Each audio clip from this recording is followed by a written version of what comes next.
Alright, so your dog is reactive and out of control and he won't listen to you, or he pulls on the leash, and when people come to your house, you can't control the dog and they get all excited. Well, I hate to say it, but that's learned behavior. And the dog learned it from somewhere. Now, they might have learned it before they got to you, but there's not much you're doing to unlearn it from them. So chances are you're part of the problem. And I say that with total love because my my goal is to find solutions to problems.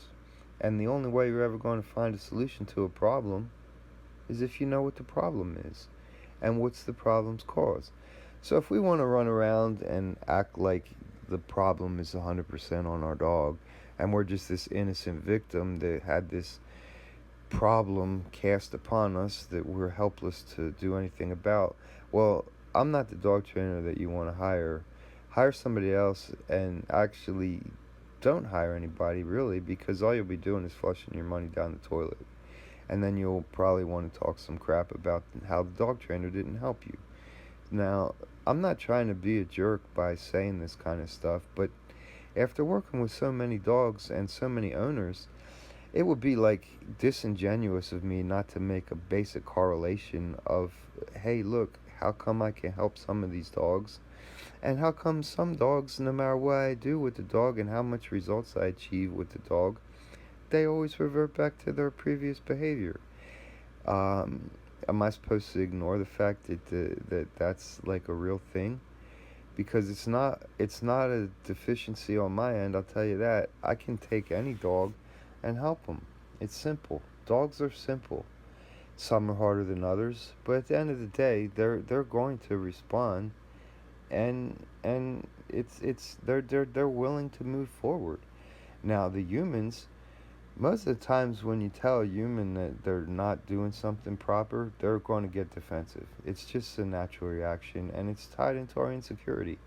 So if you saw the other video I was doing with this dog, I told you that his owners thought he was aggressive, but in reality he wasn't aggressive at all.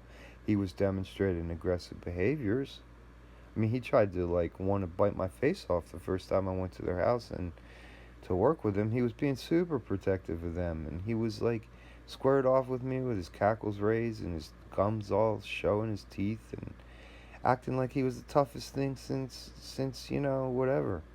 But in reality, he was just insecure, and he was hoping that I wouldn't push him.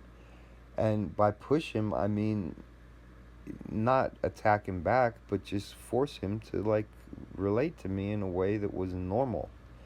So once I got the leash on him, and he understood that I wasn't channeling that back to him. I wasn't scared of him, and I wasn't going to treat him like an aggressive dog. All I wanted to do was communicate and cooperate with him and get him to come down to my level of calmness versus me meet him at his level of reactivity. And once I was able to do that, I started to explain to the owners, look, your dog isn't aggressive, he's insecure, and here's how we're going to do it. So we set up a training program. I actually did a board and train with this dog, and I began to start to build his confidence.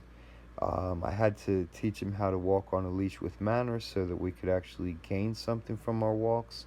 And once we were cooperating on the walks, then I was able to start to introduce him to different things that were more and more challenging to him, and show him and help him and stand there together with him as an ally to provide the gap in his confidence while he learned, hey, all this stuff is going on and nothing's happening.